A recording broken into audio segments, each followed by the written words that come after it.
तो दोस्तों, आइए मिलते हैं सोन प्रदेश की जादुई दुनिया से।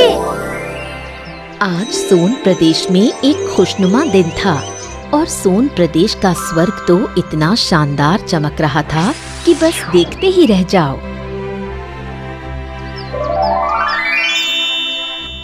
सोन प्रदेश का स्वर्ग कोई आम स्वर्ग नहीं था।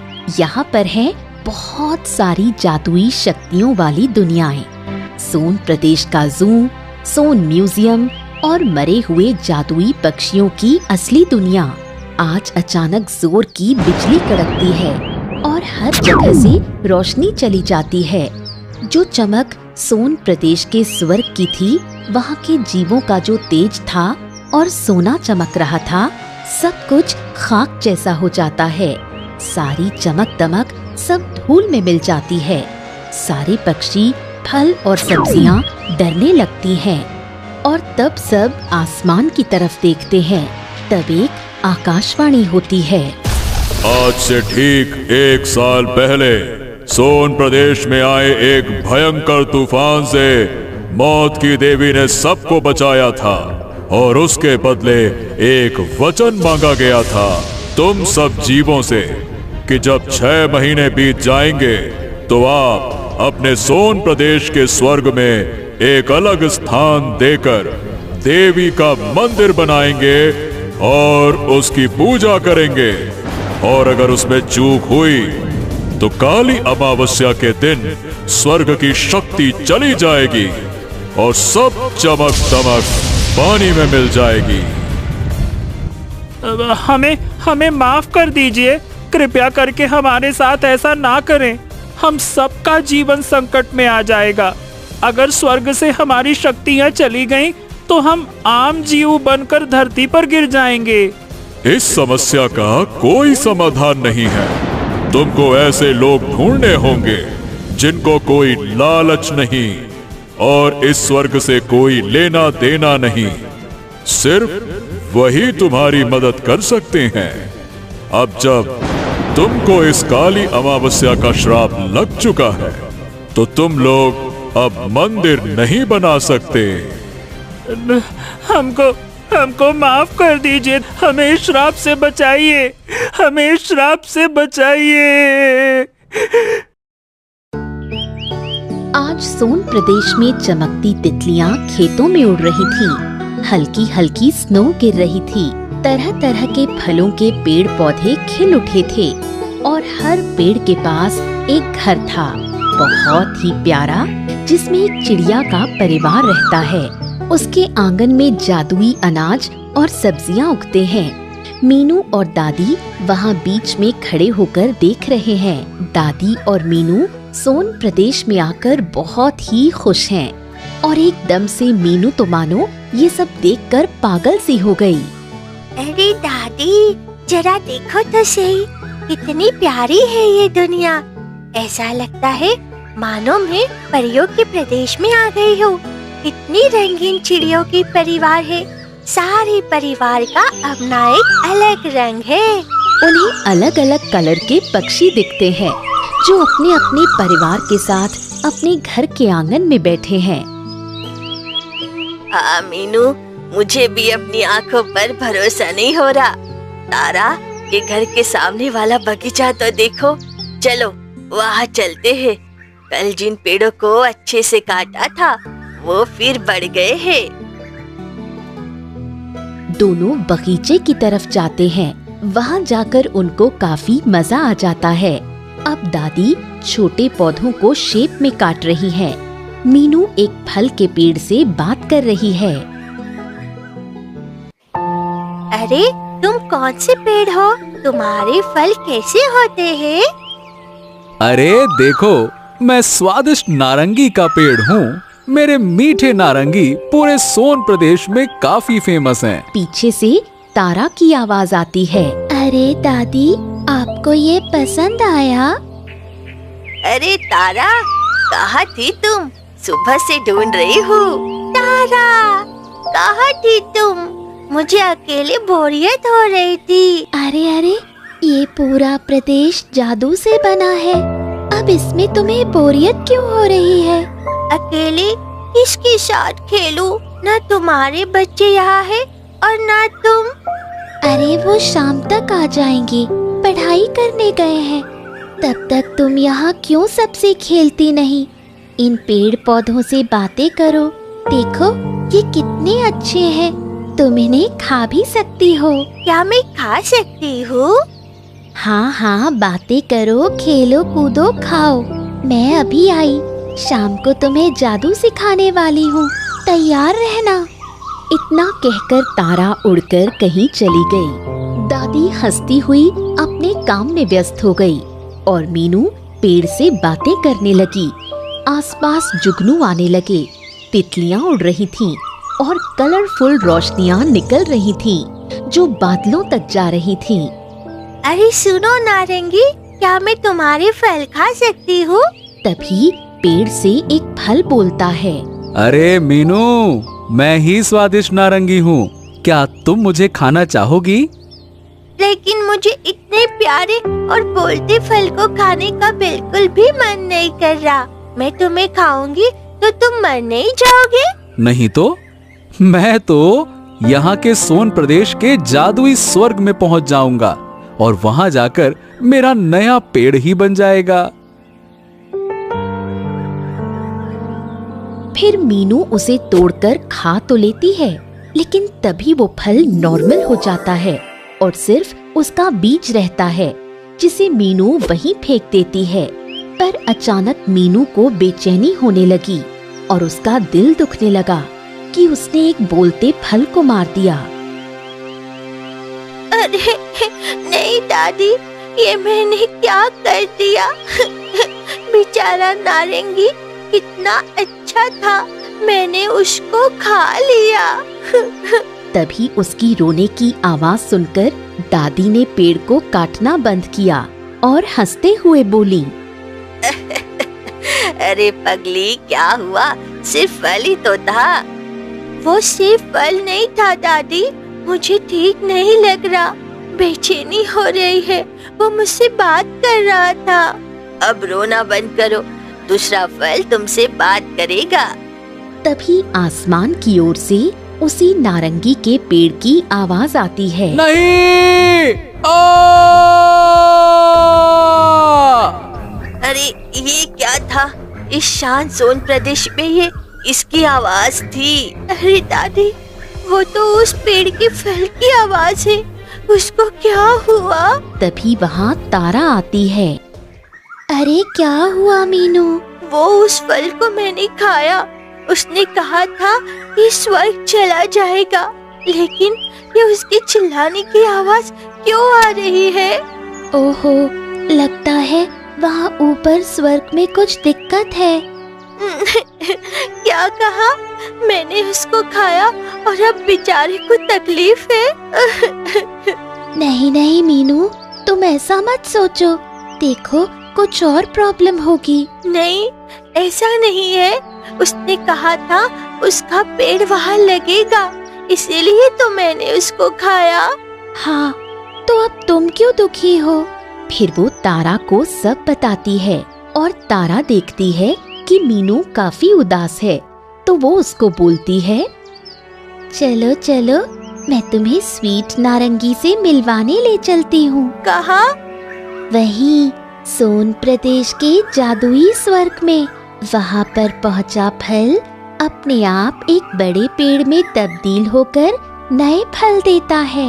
वो हमारी दुनिया का स्वर्ग है। क्या कहा? क्या हम सच में सोन प्रदेश के स्वर्ग में जा सकते हैं? कैसी पागलों जैसी बात कर रही हो तुम दोनों। भला हम यहाँ से स्वर्ग कैसे जा सकते हैं? अरे दादी, ये सोन प्रदेश है, देखो मेरा कमाल। तारा एक सीटी बजाती है और 2 हंसों का जोड़ा वहाँ आ जाता है। क्यों तारा, हम इसमें जाएंगे? मैंने कभी उड़ान नहीं भरी, गिर गई तो? अरे चिंता मत करो, कुछ नहीं होगा। आप दोनों इन पर बैठ जाओ, मैं उड़कर आती हूँ। फिर दादी और मीनू उन दोनों हंसों के ऊपर चढ़ जाती हैं। देखो तुम दोनों, ये मेहमान हैं, इन्हें आराम से सोन प्रदेश के जादुई स्वर्ग तक ले जाओ। चलो मेरे साथ। इतना कहकर तारा उड़ जाती है और पीछे हंसों ने भी उड़ान भर ली। धीरे धीरे वो लोग बादलों के ऊपर आ गए और वहाँ पहुंचकर मीनू तो बहुत खुश हो गई। ओ वाव, दादी कितना प्यारा नजारा है। हाँ बेटा, ये तो सच में कमाल है। सोचा नहीं था जीते जी स्वर्ग जा पाऊंगी। क्या दादी, आप भी ना? मीनू, वहाँ तुम्हें सोन प्रदेश से आए जानवर, उनकी जादुई शक्तियों का राज, जादुई पक्षियों की नई कहानियाँ, जादू कैसे करते हैं और किस तरह हमारी दुनिया तुम्हारी दुनिया से अलग है, वो पता चलेगा। देखना। क्या सच में? मुझे तो अभी से ये देखकर ही रोमांच आ रहा है। बादलों के पार की दुनिया में जा रहे हैं मीनू। कैसा लग रहा है? मतलब एक बहुत ही प्यारा और बड़ा एडवेंचर मेरे लिए इंतजार कर रहा है। बेटा, तुझे तो बस तारा के साथ घूमने का मौका चाहिए।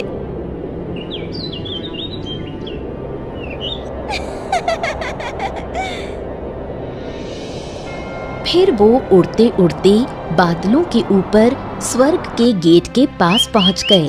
तारा नीचे उतरती है। चलो नीचे उतर जाओ। पहले तो दादी और मीनू को डर लग रहा था।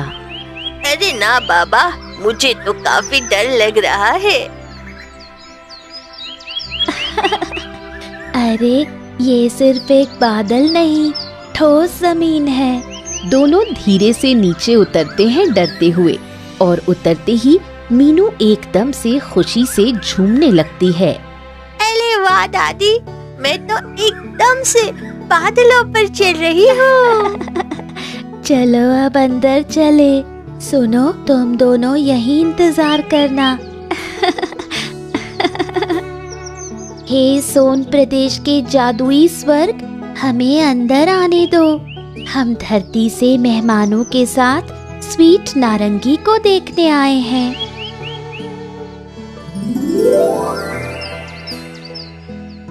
दरवाजा खुलता है और तीनों अंदर जाते हैं।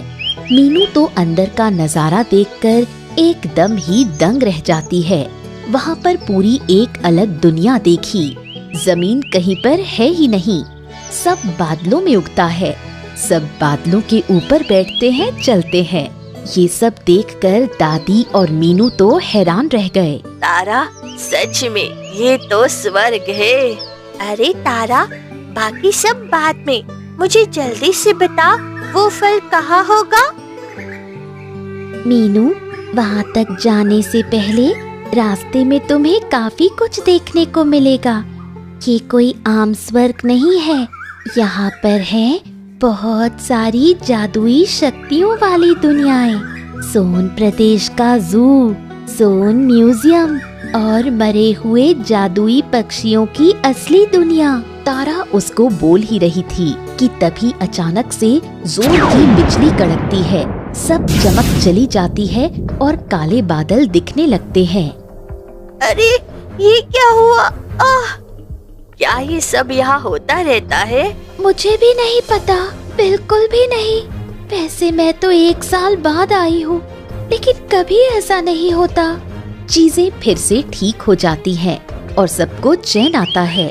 चलते चलते सब चीजें दादी और मीनू देख रहे थे और सोन प्रदेश के जीव भी उन्हें देख रहे थे। मीनू उनको हाय बोलती है। हेलो। सब हैरान होकर उनको नमन करते हैं। ये हमको नमन क्यों कर रहे हैं? अब तो मुझे भी अजीब लग रहा है। फिर उसे उस पेड़ के चीख पुकार करने की आवाज आती है। मीनू, तारा और दादी वहाँ पहुँचते हैं तो तारा देखती है आधा पेड़ सड़ चुका है। वो करहा रहा है। ओह, क्या हुआ तुम्हें? अरे पेड़, तुम्हें क्या हुआ? अरे मीनू, तारा, तुम लोग आ गए। हाँ, मुझे यहाँ आने के बाद पता चला। क्या?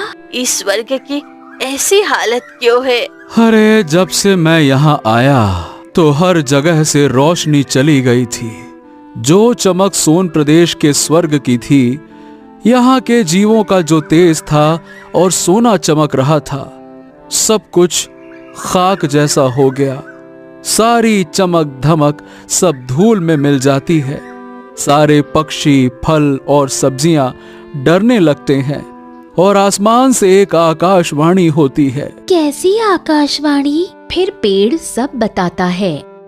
और मैं भी हैरान हूँ कि अचानक ये शक्तियाँ वापस कैसे आईं। आ रही है और जा रही है। तभी आकाशवाणी होती है। वो सब मीनू और उसकी दादी की वजह से हुआ है। ये दोनों इंसान हैं और उनके लिए स्वर्ग के दर्शन कराने के लिए ही शक्तियाँ काम कर रही हैं। माफ कीजिए, क्या अगर हमारे आने से शक्तियाँ वापस मिल सकती है, यहाँ के जीवों को और इस जगह को फिर से रौनक देने का रास्ता है, तो क्यों ना हम ही करें? क्या बोलती हो दादी? तारा, क्या ये हो सकता है? बिल्कुल, तभी तो तुम्हें यहाँ बुलवाया है। चलो मीनू, तैयार हो जाओ, अब तुम्हारे हाथ में है सब। फिर वो लोग स्वर्ग के बीचों बीच जगह चुनते हैं और मौत की देवी का मंदिर बनाने का काम शुरू होता है। तारा उड़ते हुए पत्थर रखती है। देखते ही देखते उन्होंने मिलकर एक सुंदर सा मंदिर बनाया और उसमें मौत की देवी की मूर्त भी रख दी। हे देवी, आपका मंदिर बन गया है। अब कृपा करके सोन प्रदेश के जादुई स्वर्ग को उसकी रोशनी, जादुई शक्तियाँ, चमक दमक और तेज वापस दे दो। देवी तुमसे काफी खुश हैं और स्वर्ग पर लगा श्राप हटा रही हैं। देवी का श्राप हटते ही सब कुछ पहले जैसा हो गया और सारे पेड़ पौधे, फल, सब्जियां सब मीनू को और दादी को फिर से मान देते हैं। देखा तारा, ये सब इतने खुश है। हाँ मीनू, आज तुमने साबित कर दिया कि भलाई और नेकी से बढ़कर कोई जादू नहीं होता। अरे तारा, तुम कुछ भूल रही हो। हाँ, तुम्हें पूरा जादू सीखना है और यहाँ सोन प्रदेश के जादुई स्वर्ग की सोन नगरी भी घूमनी है ना? लेकिन मेरे बच्चे भी जादू सीखने गए थे, वो वापस आ गए होंगे। चलो अभी हम घर जाते हैं, कल वापस आएंगे और यहाँ खूब मस्ती करेंगे और जू भी देखने जाएंगे।